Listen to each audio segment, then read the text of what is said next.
Hi, S L ടോക്സിൻ്റെ പുതിയൊരു വീഡിയോയിലേക്ക് എല്ലാവർക്കും സ്വാഗതം. പല റിലേഷൻഷിപ്പുകളും വളരെയധികം നല്ല രീതിയിൽ പോയിട്ട് പിന്നീട് അങ്ങോട്ട് കുറച്ച് മോശമായ രീതിയിലേക്ക് ആവാറുണ്ട്. അതായത് ആദ്യമൊക്കെ ഭയങ്കര സ്നേഹമായിട്ട് പിന്നീട് അങ്ങോട്ട് ആ ഒരു സ്നേഹക്കുറവ് സംഭവിക്കുക, ഇങ്ങനെയൊക്കെ ഉണ്ടാവാറുണ്ട്. സോ അട്രാക്റ്റീവ് ആയിരുന്ന പല ബന്ധങ്ങളും പിന്നീട് അൺഅട്രാക്റ്റീവ് ആയിട്ട് മാറാറുണ്ട് എന്നുള്ളതാണ് വാസ്തവം. അപ്പം ഇന്ന് ഞാൻ നിങ്ങളോട് പറയാൻ പോകുന്ന ടോപ്പിക് എന്ന് പറയുന്നത് അൺഅട്രാക്റ്റീവ് ആയിട്ടുള്ള റിലേഷൻഷിപ്പുകൾ എങ്ങനെയാണ് നമുക്ക് മനസ്സിലാക്കാൻ പറ്റുക എന്നുള്ളതാണ്. അൺഅട്രാക്റ്റീവ് ആയി കഴിഞ്ഞാൽ ആ ബന്ധം പിന്നീട് അങ്ങോട്ട് നല്ല രീതിയിൽ പോകും എന്നുള്ളത് നമുക്ക് ഉറപ്പ് പറയാൻ പറ്റില്ല. കാരണം അട്രാക്റ്റീവ് ആയിട്ട് ഇരിക്കുന്നതാണ് ഇപ്പോഴും നല്ലത്.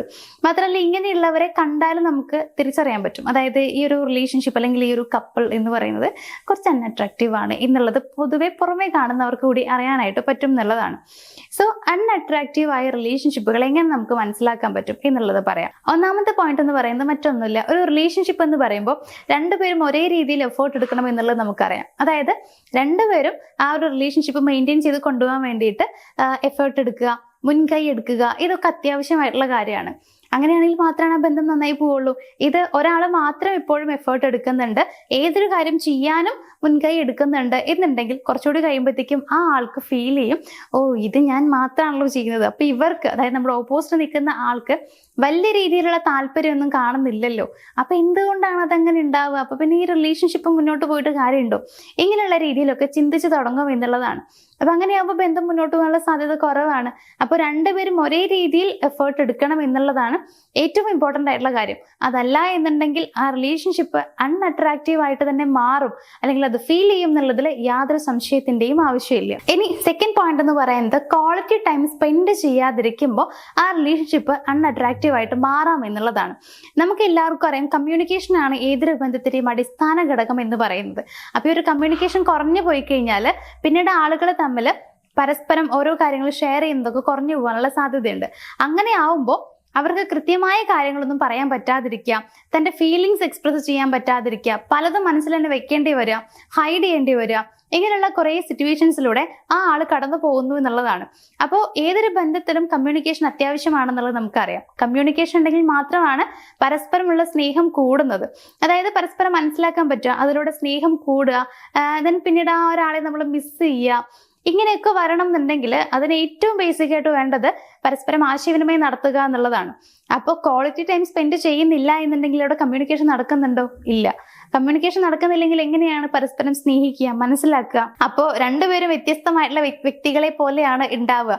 ഒത്തിരി പരിചയമുള്ളവരെ പോലെ നമുക്ക് ഫീൽ ചെയ്യില്ല, കാരണം ആളെക്കുറിച്ച് നമുക്ക് അറിയില്ല, സംസാരിക്കുന്നില്ല. ഇതാണ് ശരിക്കും ഉണ്ടാവുന്നത്. അപ്പൊ അതുകൊണ്ട് തന്നെ പരസ്പരം കമ്മ്യൂണിക്കേറ്റ് ചെയ്യാത്ത, അതല്ലെങ്കിൽ ക്വാളിറ്റി ടൈം സ്പെൻഡ് ചെയ്യാത്ത ആളുകളുടെ റിലേഷൻഷിപ്പ് ആണെന്നുണ്ടെങ്കിൽ അത് അട്രാക്റ്റീവ് ആയിരിക്കില്ല, അത് പോകെ പോകെ അൺഅട്രാക്റ്റീവ് ആയിട്ട് മാറുന്നുണ്ട് എന്നുള്ളത് മനസ്സിലാക്കുക. ഇനി മൂന്നാമത്തെ ഒരു പോയിന്റ് എന്ന് പറയുന്നത് ഇന്റിമസിക്ക് ഇമ്പോർട്ടൻസ് കൊടുക്കാതിരിക്കുന്നു എന്നുള്ളതാണ്. അതായത് ഏതൊരു ബന്ധത്തിലും നമുക്കറിയാവുന്ന കാര്യമാണ്, വളരെ അത്യാവശ്യമായിട്ടുള്ളൊരു കാര്യം എന്ന് പറയുന്നത് ഇമോഷണൽ ആൻഡ് ഫിസിക്കൽ ഇന്റിമസി എന്നുള്ളതാണ്. അതായത് മാനസികപരമായും ശാരീരികപരമായിട്ടും ഇന്റിമസി ഉണ്ടായിരിക്കണം.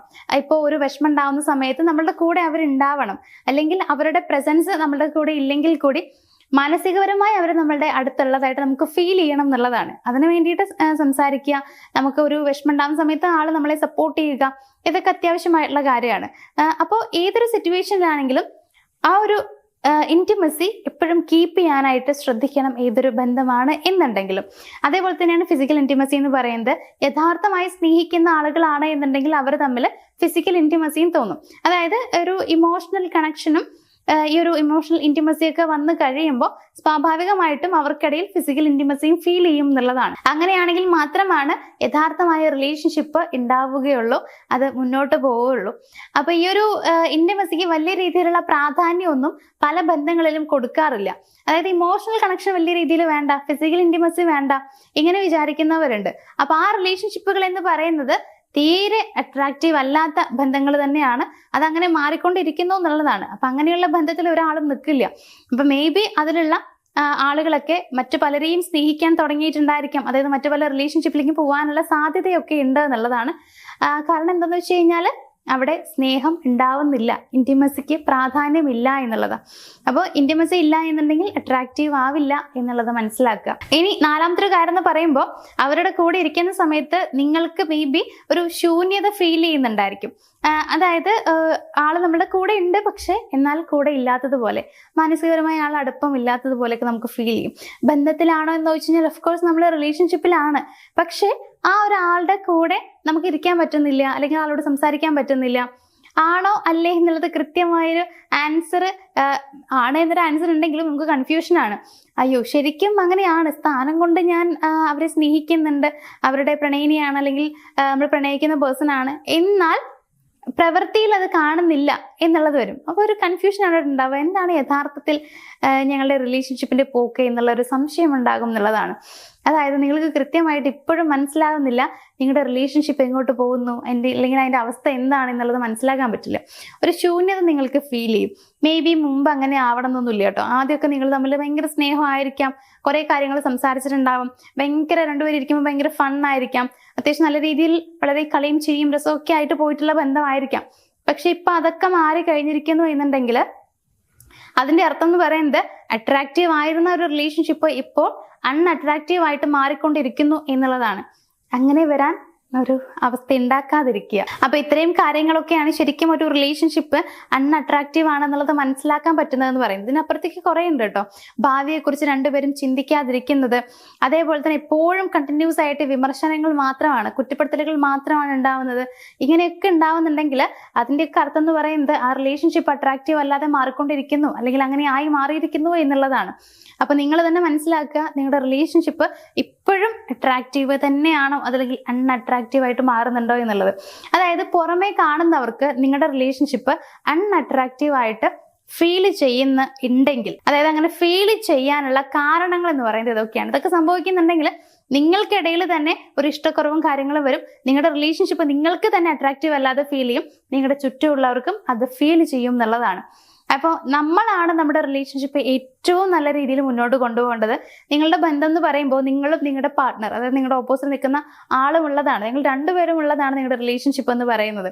അപ്പോൾ അതിനെ മുന്നോട്ട് കൊണ്ടുപോകാൻ വേണ്ടിയിട്ട് ഒരു കുഴപ്പവും ഇല്ലാതെ മുന്നോട്ട് കൊണ്ടുപോകണം എന്നുണ്ടെങ്കിൽ അതിനുവേണ്ടി തയ്യാറെടുപ്പുകൾ നടത്തേണ്ടതും കാര്യങ്ങൾ ചെയ്യേണ്ടതും നിങ്ങൾ രണ്ടുപേരും തന്നെയാണ്. അതല്ലാതെ പുറമേ നിന്ന് ഒരാൾ വന്നിട്ട് റെഡി ആക്കട്ടെ എന്ന് പറഞ്ഞ് വെയിറ്റ് ചെയ്തിരുന്നാൽ ആ ഇരിപ്പ് മാത്രമേ ഉണ്ടാവുള്ളൂ. വർഷങ്ങൾ ഇങ്ങനെ പോയിക്കൊണ്ടേയിരിക്കും. നിങ്ങളുടെ റിലേഷൻഷിപ്പിൽ പ്രത്യേകിച്ച് യാതൊരു മുന്നോട്ട് നല്ല രീതിയിലുള്ള ഗ്രോത്ത് ഒന്നും ഉണ്ടാവില്ല. അപ്പോൾ നിങ്ങൾ തന്നെ മനസ്സിലാക്കുക, ബന്ധം വേണമെങ്കിൽ, ആ റിലേഷൻഷിപ്പ് നന്നായി പോകണം എന്നുണ്ടെങ്കിൽ നിങ്ങൾ രണ്ടുപേരും മുൻകൈ എടുക്കുക, നിങ്ങൾ തന്നെ തീരുമാനിക്കുക. നിങ്ങളിലുള്ള പ്രശ്നങ്ങൾ നിങ്ങൾ തന്നെ ഒത്തുതീർപ്പാക്കാൻ വേണ്ടി ശ്രമിക്കാം. അൺഅട്രാക്റ്റീവ് എന്നുള്ളത് മാറ്റിയിട്ട് അട്രാക്റ്റീവായി മാറ്റാൻ പരിശ്രമം അത്യാവശ്യമാണ്. അത് നിങ്ങൾ ചെയ്യാന്നുള്ളതാണ്. നമ്മൾ ശ്രമിച്ചു കഴിഞ്ഞാൽ മാറ്റാൻ പറ്റാത്ത ഒന്നുമില്ല. ഇതൊക്കെ വളരെ ചെറിയ കാര്യങ്ങളാണ്. അതൊക്കെ നിങ്ങൾ രണ്ടുപേരും മനസ്സ് വെച്ച് കഴിഞ്ഞാൽ ഉറപ്പായിട്ട് മാറ്റാൻ പറ്റും. ഇപ്പോൾ ഇങ്ങനെയാണല്ലോ ഈശ്വര, ഇനി മാറില്ലല്ലോ എന്നുള്ള ആ ഒരു ചിന്തയുടെ ആവശ്യമൊന്നുമില്ല. ഉറപ്പായിട്ടും മാറും. പക്ഷെ നിങ്ങൾ അതിനു വേണ്ടി ഒന്ന് ശ്രമിക്കണം എന്ന് മാത്രമേ ഉള്ളൂ. ചെറിയ രീതിയിൽ മാറ്റങ്ങൾ വരുത്താൻ തുടങ്ങിക്കഴിഞ്ഞാൽ ഒരുപാട് മാറ്റങ്ങൾ വന്നുകൊണ്ടേയിരിക്കും. അപ്പോൾ തീരുമാനിക്കേണ്ടത് നിങ്ങളാണ്. എന്തായാലും എല്ലാവർക്കും നല്ലത് വരട്ടെ, നല്ല രീതിയിൽ എല്ലാവരുടെയും റിലേഷൻഷിപ്പ് മുന്നോട്ട് കൊണ്ടുപോകട്ടെ എന്ന് ആശംസിച്ചുകൊണ്ട് ഈ ഒരു വീഡിയോ ഞാനോട് വൈൻഡപ്പ് ചെയ്യുകയാണ്. നമുക്ക് അധികം വൈകാതെ തന്നെ മറ്റൊരു വീഡിയോയിൽ കാണാം. താങ്ക്